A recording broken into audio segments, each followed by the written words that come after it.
إن الحمد لله نحمده ونصلي على رسوله الكريم أما بعد فأعوذ بالله السميع العليم من الشيطان الرجيم بسم الله الرحمن الرحيم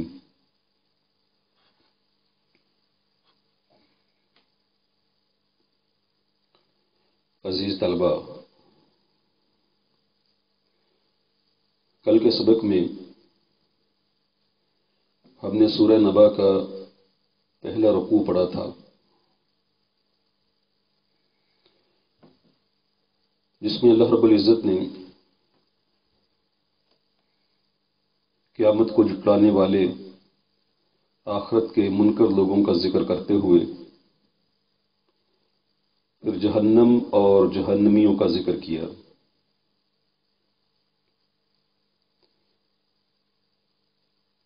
اور اس کے اگلے دوسرے رکوع میں اللہ رب العزت نے متقین کا ذکر کیا ہے، پارسا لوگوں کا، اور انہیں ملنے والے انعامات کا ذکر کیا ہے۔ چنانچہ اللہ فرماتے ہیں ان للمتقین مفازا حدائق واعنابا وکواعب اترابا وکأسا دہاقا۔ ان للمتقین مفازا، بلا شبہ پرہیزگاروں کے لیے کامیابی ہے۔ حدائق واعنابا، باغات اور انگور ہیں۔ وکواعب اترابا، اور نوجوان ہم عمر لڑکیاں ہیں۔ وکأسا دہاقا، اور پیالے ہیں چھلکتے ہوئے۔ ان للمتقین مفازا، بلا شبہ پرہیزگاروں کے لیے کامیابی ہے۔ مفازا اس کا مطلب ہے کامیابی۔ حدائق واعنابا، باغات اور انگور ہیں۔ حدائق حدیقۃ کی جمع ہے، اور اس باغ کو کہتے ہیں جس کے گرد چار دیواری بنائی ہوئی ہو۔ اعنابا عنب کی جمع ہے، تو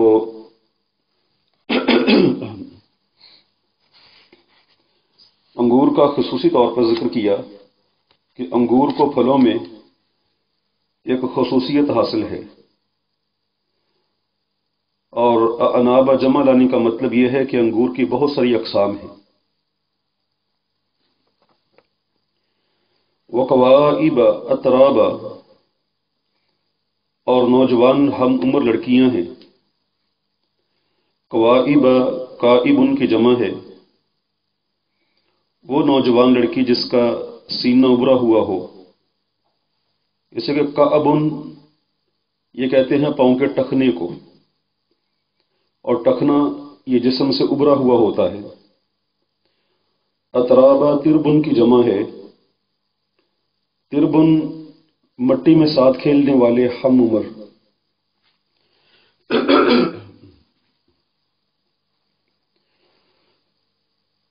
تو اللہ رب العزت فرماتے ہیں کہ بے شک پرہیزگاروں کے لیے کامیابی ہے۔ یعنی کامیابی تم کس کو سمجھتے ہو؟ ایک آدمی دنیا میں بہت زیادہ مال و زر کما لیتا ہے، وہ اپنے آپ کو کامیاب سمجھتا ہے۔ ایک آدمی نے سب سے بڑا عہدہ اور منصب پا لیا، وہ سمجھتا ہے کہ میرے نزدیک یہ کامیابی ہے۔ اللہ فرماتے ہیں نہیں، یہ دنیا کی کامیابیاں ہیں جو عارضی ہیں، جو فنا ہو جانے والی ہیں۔ انسان ختم اور اس کا عہدہ بھی ختم، اس کا مال و زر وہ بھی اس سے جاتا رہا۔ اور یہ بھی ہوتا ہے کہ آدمی کی زندگی میں ہی بعض دفعہ ایسی کامیابیاں اسے چھن جاتی ہیں، لیکن یہاں جس کامیابی کا ذکر ہے وہ دائمی اور ہمیشہ رہنے والی ہے۔ اللہ رب العزت قرآن حکیم میں ایک اور مقام پہ ارشاد فرماتے ہیں فَمَنْ زُحْزِحَ عَنِ النَّارِ وَأُدْخِلَ الْجَنَّةَ فَقَدْ فَازَ، جس بندے کو جہنم سے دور کر دیا گیا، جنت کے قریب کر دیا گیا، در حقیقت وہ کامیاب ہو گئے۔ اور ایسی کامیابی کس کو ملتی ہے؟ للمتقین، پرہیزگاروں کے لیے، جو تقوی اختیار کرتا ہے، جو پرہیزگاری اختیار کرتا ہے، اللہ رب العزت سے ڈرتا ہے، یوم آخرت کی جس کو فکر ہے، جسے یہ پتہ ہے کہ اس نے اللہ رب العزت سے ملنا ہے، اس کی اللہ سے ملاقات ہونی ہے۔ حدائق و اعنابا، اور ذکر کیا کہ اس کے لیے جنت میں کیا کچھ ہے۔ دنیا میں یہی ہے نا کہ بندہ مال و زر کمانے کے بعد آخر اس کو کہاں استعمال کرتا ہے؟ مکان بنا لیا، وسیع رقبہ پر ایک بڑی کوٹھی بنا لی، اس میں سبزہ لگا دیا، الگ سے ایک لان بنا دیا، یعنی کہ پہلے اس نے پیسہ کمایا اور اس کے بعد اس کو مٹی پر ہی خرچ کر دیا۔ اللہ فرماتے ہیں تمہارا دنیا کے اندر پرہیزگاری کرنا تمہیں جنت کے باغات، جنت کے محلات عطا کرے گا جو ہمیشہ اور دائمی ہیں، جو بسیدہ نہیں ہوں گے، جو پرانے نہیں ہوں گے۔ اور پھر یہ ہوتا ہے کہ بندہ مکان تعمیر کرنے کے بعد اس کی خواہش ہوتی ہے کہ میں شادی کروں، اور اس کے لیے وہ کسی خوبصورت عورت کا انتخاب کرتا ہے۔ اللہ فرماتے ہیں یہ کامیابی بھی تمہیں جنت میں مل جائے گی، اور تمہیں وہاں جو تمہاری بیویاں ہوں گی وہ تمہاری ہم عمر ہوں گی اور خوبصورت ہوں گی، تمہیں ان کی طرف رغبت ہوگی، وہ تمہاری طرف رغبت کریں گی، وہ تمہارے ساتھ لڑائی جھگڑا نہیں کریں گے، وہ تمہارے ساتھ اختلاف نہیں کریں گے، وہ تمہاری فرما بردار ہوں گی۔ وَكَأْسًا دِهَاقًا، اور پیالے ہیں، جام ہیں چھلکتے ہوئے، یعنی جنتی لوگ گو تکیے لگائے بڑے آرام سے، سکون سے اپنی مسندوں پر بیٹھے ہوں گے، اور ان کے سامنے چھلکتے ہوئے جام پیش کیے جائیں گے۔ لا يسمعون فيها لغوا ولا كذابا، نہیں وہ سنیں گے اس میں کوئی بےہودہ بات، ولا کذابا، اور نہ ہی ایک دوسرے کو جھٹلانا۔ جزاء من ربک، بدلہ ہے تیرے رب کی طرف سے، عطاء، ایسا عطیہ، حسابا، جو کافی ہے۔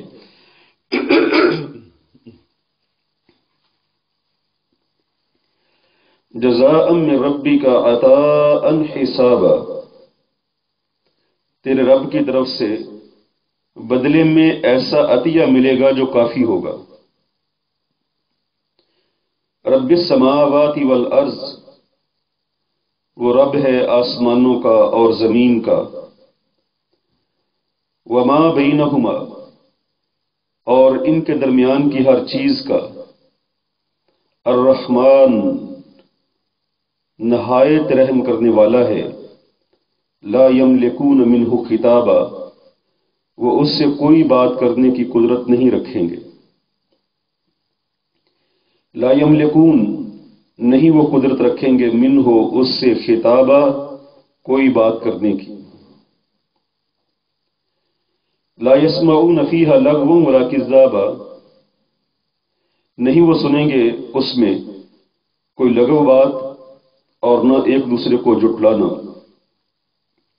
جزاء من ربک، یہ بدلہ ہے تیرے رب کی طرف سے، عطاء، ایسے عطیہ کی صورت میں، حسابا، جو کافی ہوگا۔ رب السماوات والارض، وہ آسمانوں اور زمین کا رب ہے، وما بینہما، اور جو کچھ ان دونوں کے درمیان ہے، اس کا رب ہے الرحمن، وہ نہایت رحم کرنے والا ہے، لا یملکون منہ خطابا، نہیں وہ قدرت رکھیں گے اس سے کوئی بات کرنے کی۔ یعنی جنت ایک ایسا مقام ہے جس میں ایسا نہیں ہوگا کہ وہ کوئی بیہودہ بات سنے، کہیں لڑائی جھگڑا ہو رہا ہو، آپس میں لوگ اختلافات کر رہے ہوں، ایک دوسرے کی رائے سے اختلاف ہو، کسی کے دل دکھانے والی بات کی جائے، وہاں بغض، کینہ، کدورت، حسد، ان چیزوں کا مرکز اور مقام دنیا تو ہو سکتی ہے لیکن آخرت نہیں۔ جنت ان چیزوں کا مقام نہیں ہے۔ فرمایا کہ جنت کے اندر یہ بہت بڑی نعمت ہے کہ آدمی کے کان وہاں نہ کوئی بیہودہ بات سنیں گے، نہ یہ سنیں گے کہ کوئی کسی کو جھوٹا کہہ رہا ہے، کوئی کسی سے جھگڑے گا ہی نہیں کہ اس کی بات کو جھٹلائے۔ گالی گلوچ، دنگ و فساد، اس کا جنت کے اندر کوئی کام نہیں۔ جزاء من ربک، تیرے رب کی طرف سے بدلہ ہے ایسے عطیہ کی صورت میں، حسابہ جو کافی ہوگا۔ حسابہ کے دو معنی ہیں، پہلا یہ کہ وہ عطیہ حساب سے ہوگا، یعنی ان کا کوئی چھوٹے سے چھوٹا عمل بھی ایسا نہ ہوگا جو حساب میں نہ آئے، اور دوسرا معنی ہے کافی عطیہ، کہ اتنا زیادہ بدلہ اور اتنا بڑا عطیہ ملے گا جو انہیں کافی ہوگا، اس کے بعد کسی اور چیز کی خواہش اور حسرت نہیں رہے گی۔ جیسے حسبی اللہ، اس کا معنی ہے مجھے اللہ کافی ہے، تو یہاں حسابہ اس کا معنی بھی کافی ہونا۔ اور فرمایا کہ وہ رب کتنی بڑی قدرت کا مالک ہے، وہ آسمانوں کا رب ہے، وہ زمینوں کا رب ہے۔ آسمان دنیا کے اوپر چھائے ہوئے، دنیا تو آسمانوں کے سامنے ایک چھوٹا سا سیارہ ہے، جبکہ زمین سے بہت بڑے بڑے ستارے سیارے حرکت کر رہے ہیں، اور آسمان ان سب کے اوپر ہے۔ اللہ فرماتے ہیں میں ان آسمانوں کا رب ہوں، آسمان میری ملکیت ہے، وہ میری بادشاہت کا حصہ ہے، اور یہ زمین، سورج، چاند، ستارے، یہ سب میری ملکیت ہیں، آسمان سے لے کر زمین تک، اور زمین میں ساری چیزیں، آسمانوں میں ساری چیزیں، میں ان سب کا رب ہوں، یہ سب میری ملکیت ہیں، میں ان سب کا مالک ہوں۔ اور جب قیامت والا دن ہوگا، اللہ رب العزت تشریف لائیں گے میدان محشر میں، اللہ فرماتے ہیں اس دن کسی کے اندر یہ جرأت اور یہ طاقت نہیں ہوگی کہ اپنے رب سے اس کی اجازت کے بغیر بات کر سکے۔ اللہ رب العزت کا ڈر، ہیبت ان کے سامنے، اللہ رب العزت سے بات کرنے کی کسی کو مجال نہیں ہوگی۔ فرمایا اس دن کا منظر کیا ہے، یوم یقوم الروح، جس دن روح، والملائکۃ صفا، اور فرشتے صف بنا کر کھڑے ہوں گے۔ یوم یقوم، جس دن کھڑے ہوں گے، الروح والملائکۃ، روح اور فرشتے، صفا، صف کی صورت میں۔ جس دن روح الامین یعنی جبریل امین اور فرشتے صف بنا کے صف کی صورت میں کھڑے ہوں گے۔ لا يتکلمون الا من اذن له الرحمن، ان سے کوئی بات نہیں کرے گا مگر وہ جسے رحمان اجازت دے گا، وقال صوابا، اور وہ درست بات کہے گا۔ لا يتکلمون، نہیں بات کریں گے، یعنی اللہ رب العزت سے وہ بات نہیں کر سکیں گے، الا مگر من اذن له الرحمن، جسے رحمان اجازت دے، وقال صوابا، اور وہ درست اور سیدھی بات کرے گا۔ الروح سے مراد یہاں جبریل امین ہے، جیسا کہ قرآن حکیم میں سورہ شعراء کے اندر ہے، نزل بہ الروح الامین، اس قرآن کو امانت دار روح لے کر اترا ہے، یعنی جبریل امین۔ تو اللہ رب العزت قیامت والے دن میدان محشر میں جب نزول فرمائیں گے اور لوگ سورج کی گرمی اور پسینے سے گھبرا جائیں گے، آدم علیہ الصلوۃ والسلام سے لے کر عیسیٰ علیہ السلام تک سب انبیاء کے پاس جائیں گے کہ اللہ کی بارگاہ میں سفارش کریں، حساب کتاب شروع ہو۔ کسی نبی کے اندر بھی یہ جرت اور طاقت اللہ سے بات کرنے کی نہیں ہوگی، بلکہ سارے پیغمبر، سارے نبی اپنا کوئی نہ کوئی عذر پیش کریں گے۔ سیدنا آدم علیہ الصلوۃ والسلام سے معاملہ چلتا ہوا بالآخر رسول مکرم صلی اللہ علیہ وسلم تک آئے گا، اور حضرت محمد رسول اللہ صلی اللہ علیہ وسلم کو بات کرنے کا حکم ہوگا، اور پھر آپ صلی اللہ علیہ وسلم اللہ کی بارگاہ میں جا کے سجدہ ریز ہوں گے، اللہ کی تعریف و توصیف کریں گے، پھر اللہ کی بارگاہ میں گزارش کریں گے حساب و کتاب کے حوالہ سے۔ نبی صلی اللہ علیہ وسلم اس دن سفارش کریں گے۔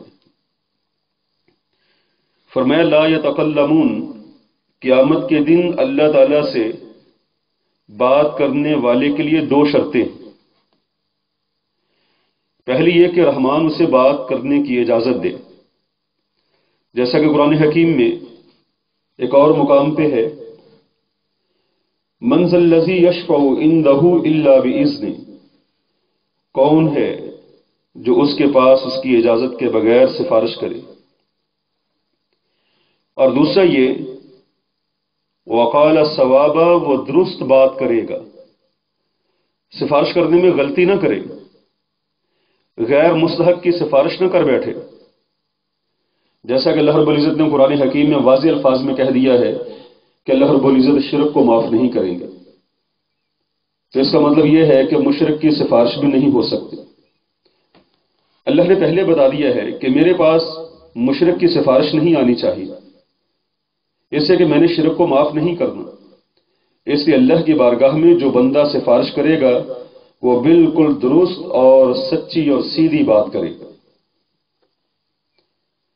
فرمایا ذالک الیوم الحق، یہ وہ دن ہے جو حق ہے، فمن شاء اتخذ الی ربہ مآبا، بس جو چاہے اپنے رب کی طرف لوٹنے کی جگہ بنا لے۔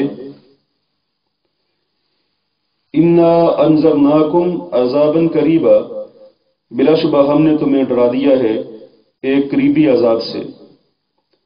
یوم ینظر المرء، جس دن آدمی دیکھ لے گا ما قدمت یداہ، جو اس کے ہاتھوں نے آگے بھیجا ہے، ویقول الکافر، اور کہے گا کافر یا لیتنی کنت، اے کاش میں ہوتا، ترابا، مٹی، اے کاش میں مٹی ہو جاتا، میں پیدا ہی نہ ہوا ہوتا۔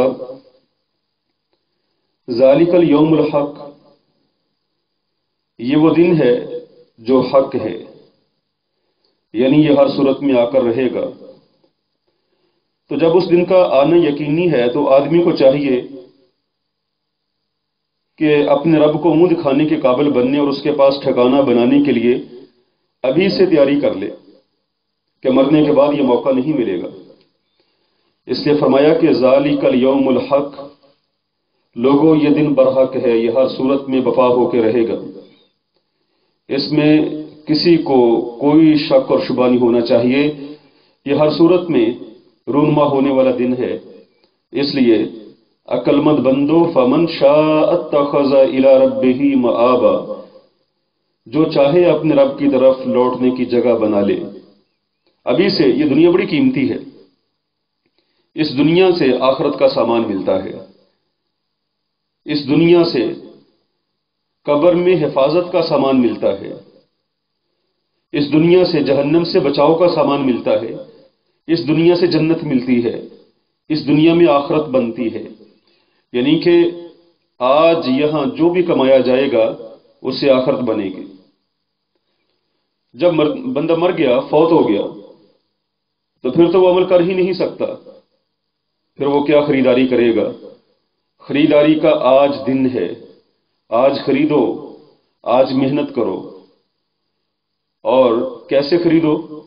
اللہ رب العزت کے سامنے اپنے ہاتھ پھیلاؤ، تقوی اختیار کرو، پرہیزگاری اختیار کرو، اس کے سامنے جھکو، نمازوں کی پابندی کرو، قرآن حکیم کی تلاوت کرو، اپنے کاروبار کو درست کر لو، حلال و حرام کی تمیز کرو۔ یہ چیزیں اختیار کر کے تم آخرت کو خرید سکتے ہو، تم حشر خیز گرمی میں اپنے لیے سایہ خرید سکتے ہو، تم اپنے لیے جنت خرید سکتے ہو۔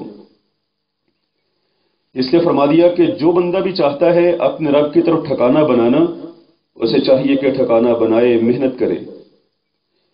اور اللہ رب العزت نے واضح الفاظ میں کہہ دیا ہے، انا انذرناکم عذابا قریبا، لوگوں بلا شبہ ہم نے قریبی عذاب سے ڈرا دیا ہے۔ یاد رکھو، ہم نے اپنے پیغمبروں کے ذریعہ سے تمہیں آنے والے قریبی عذاب سے ڈرا دیا، تمہیں خبردار کر دیا ہے۔ آخرت کے عذاب کو قریب فرمایا، اس سے کہ عمر خواہ کتنی بھی زیادہ کیوں نہ ہو، بالآخر ختم ہونے والی ہے، اور ہر آنے والا وقت قریب ہی ہوتا ہے۔ قیامت کو جب یہ لوگ اٹھیں گے تو انہیں دنیا کا قیام ایسے معلوم ہوگا جیسے دن کا ایک حصہ گزارا ہے۔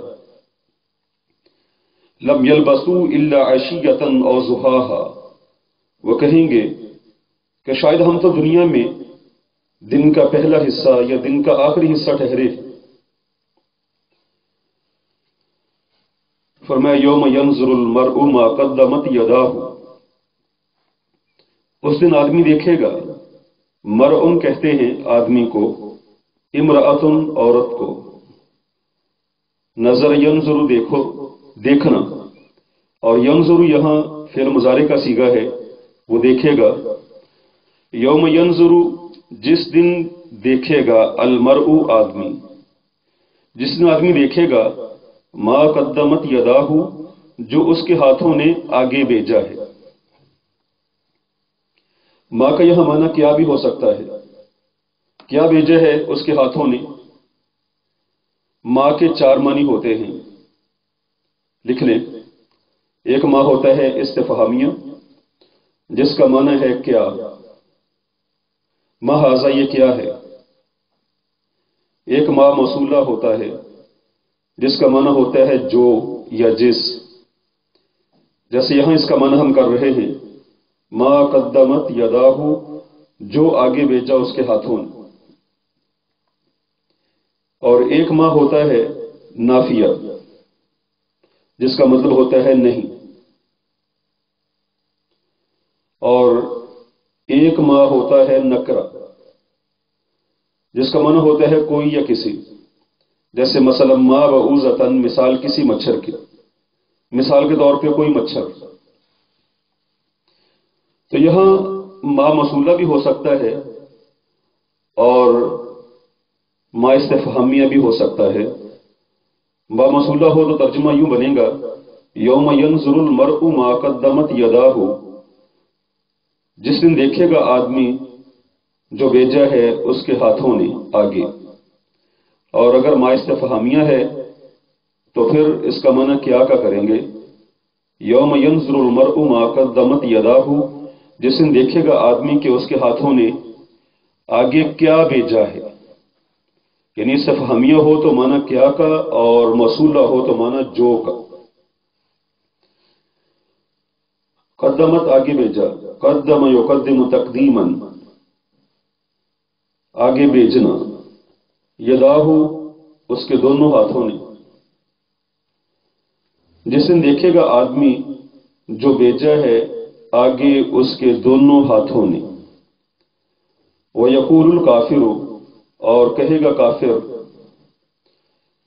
یا لیتنی کنت، اے کاش میں ہوتا، ترابا مٹی، کہ کاش میں مٹی ہوتا، میں پیدا ہی نہ ہوا ہوتا، نہ حساب ہوتا اور نہ مجھے یہ دن دیکھنا پڑتا۔ یعنی اس دن آدمی حسرت میں، پریشانی میں اپنے ہاتھوں کو کاٹے گا، اس دن افسوس کرے گا، اور آخرت کا افسوس کسی کام نہیں آتا ہے۔ دنیا کا افسوس بھی کام آتا ہے، دنیا میں بہائے ہوئے آنسو بھی کام آتے ہیں۔ اللہ رب العزت کے سامنے اگر بندہ شرمندگی میں ایک آنسو اپنے گناہوں پر بہا دے، اللہ رب العزت اس کے سارے گناہوں کو معاف کر دیتے ہیں، خواہ زمین سے لے کر آسمان تک گناہ ہی گناہ بھرے ہوئے ہوں۔ اللہ رب العزت کے سامنے ایک دفعہ اگر ایک آدمی اپنے آنسو کو بہا دیتا ہے، اللہ رب العزت اس کے گناہوں کو معاف کر دیتے ہیں۔ جبکہ میدان محشر میں، جہنم میں،